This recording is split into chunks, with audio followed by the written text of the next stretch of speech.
Hello students, I am Hardik Sheta from Saraswat international academy Vapi. आज हम standard 10 subject science chapter number 3 metals and non metals को आगे बढ़ाते हैं।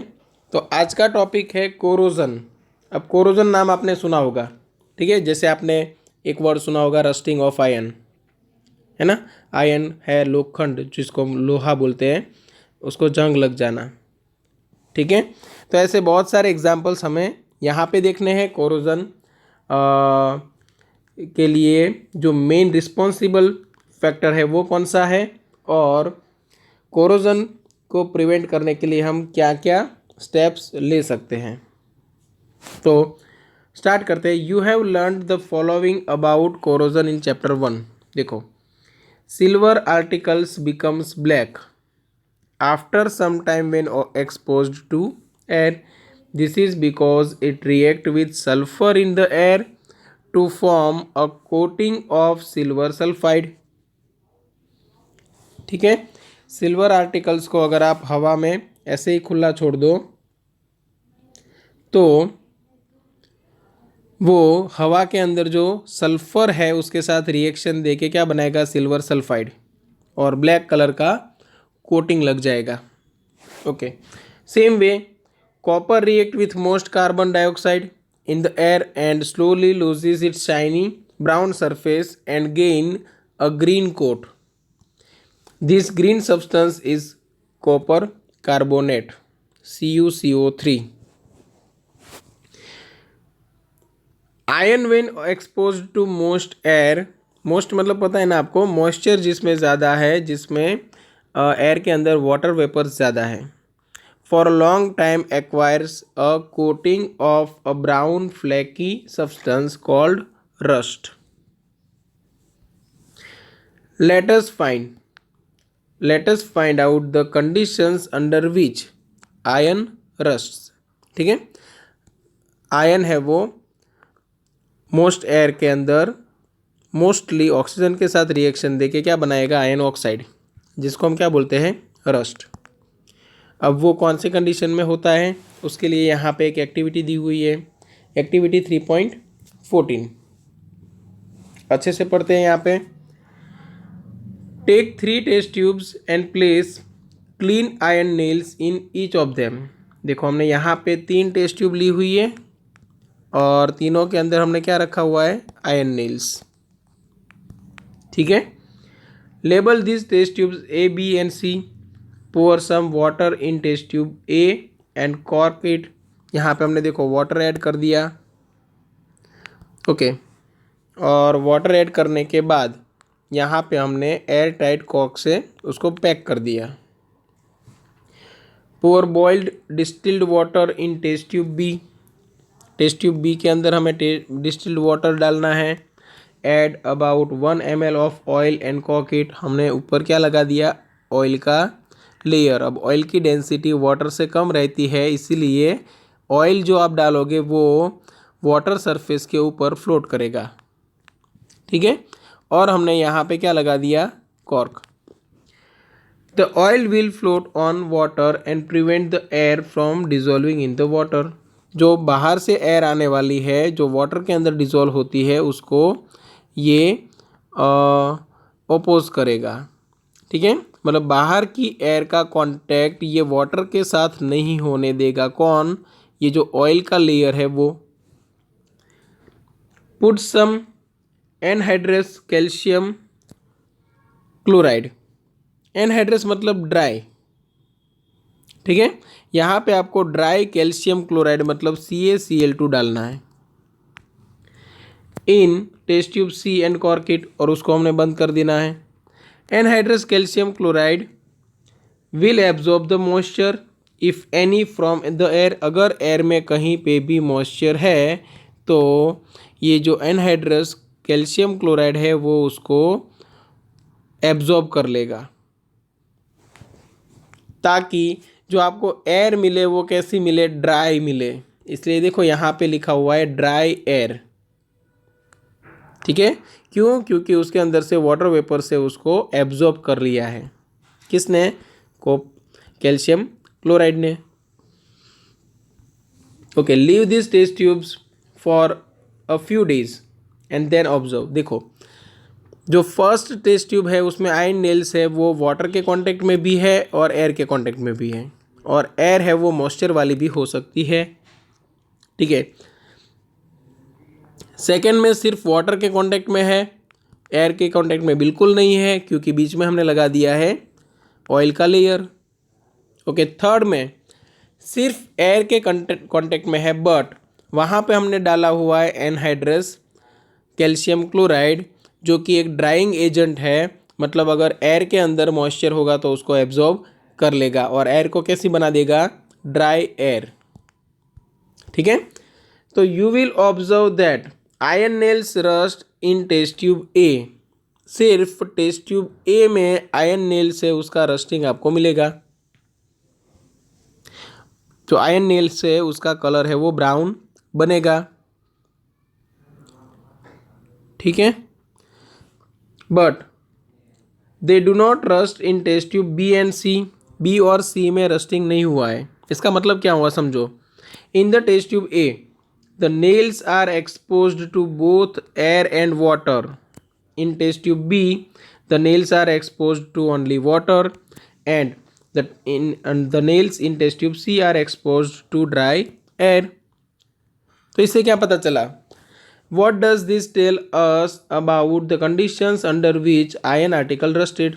ओके, आयन आर्टिकल्स है वो उसका रस्टिंग कब होता है वो हमें कैसे पता चलेगा समझो।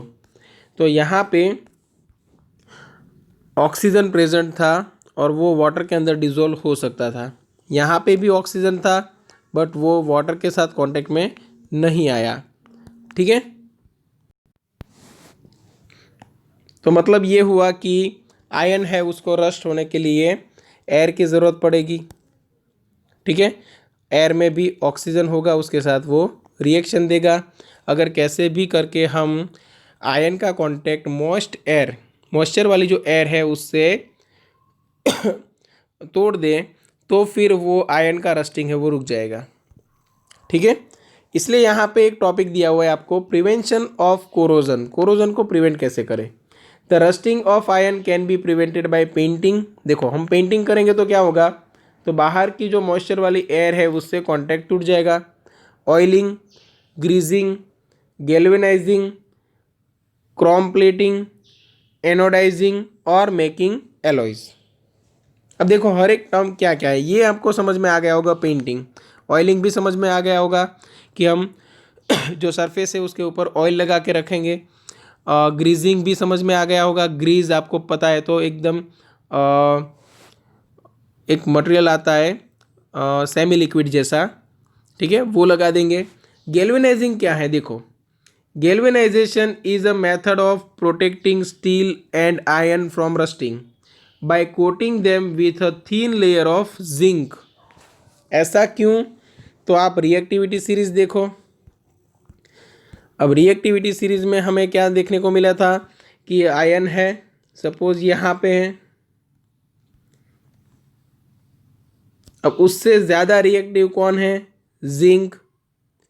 अगर जिंक आयन से ज़्यादा रिएक्टिव है तो अगर हम आयन की जो भी मटेरियल है आयन के उसके ऊपर जिंक का कोटिंग लगा दे तो बाहर की जो मॉइस्चर वाली एयर है उसके साथ रिएक्शन कौन देगा, जिंक।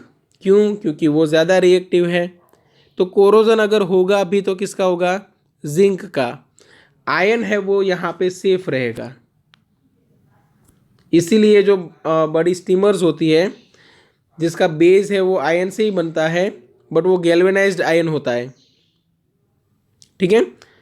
तो जिंक यहाँ पे जिंक का हम कोटिंग लगा देते हैं ताकि जिंक है उसका यहाँ पे कोरोजन हो जाए और आयन को हम सेफ रख सकें। अब जिंक का कोरोजन होगा तो क्या होगा, तो ऊपर का लेयर का कोरोजन होगा तो एक पतला सा एक लेयर बन जाएगा, मतलब वो आगे कोरोजन नहीं बढ़ पाएगा। क्यों, क्योंकि जो ये लेयर बन गया ये भी एक टाइप का रस्टिंग ही है और रस्टिंग का अगर लेयर बन गया तो वो बाहर की एयर के साथ मेन मेटल का कांटेक्ट तोड़ देगा, ठीक है। मतलब कोरोजन है वो अपर सरफेस तक होगा उसके बाद कोरोजन स्टॉप हो जाएगा। ओके, तो यहाँ पे देखो, the galvanized article is protected against rusting even if zinc coating is broken. Can you reason this why? Suppose मान के चलो कि ये आयन की एक प्लेट है, उसके ऊपर हमने जिंक का कोटिंग लगा दिया।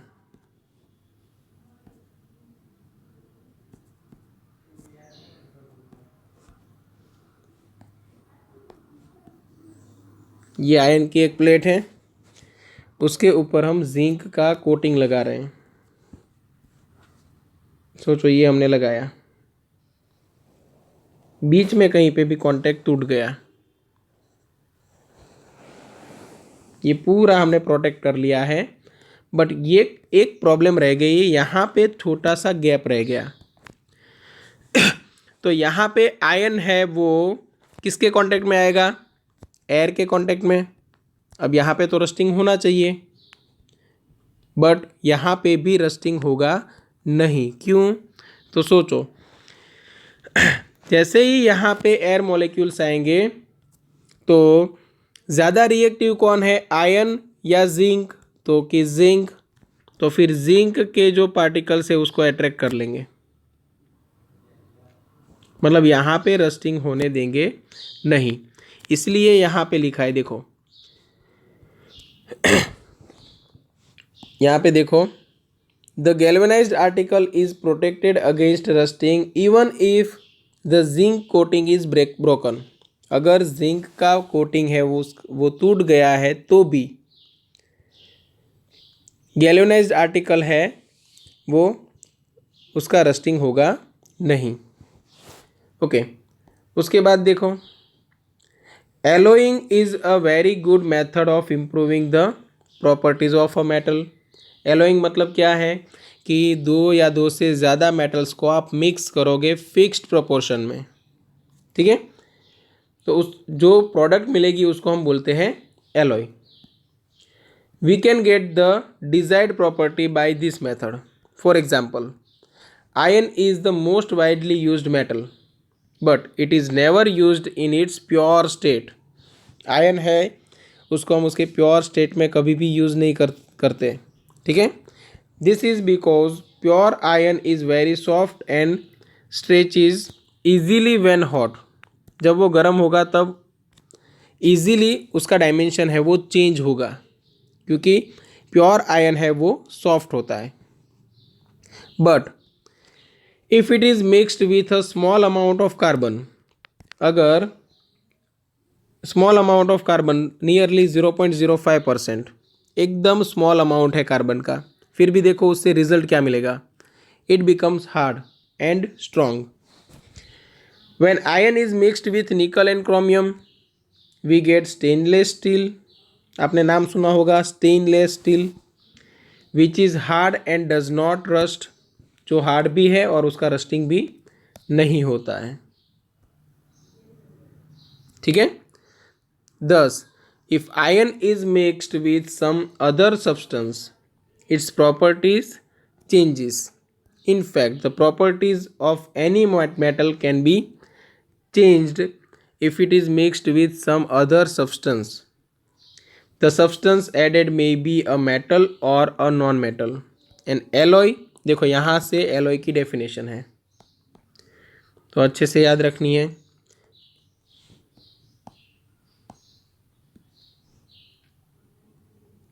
An alloy is a homogeneous mixture of two or more metals or a metal and a non-metal।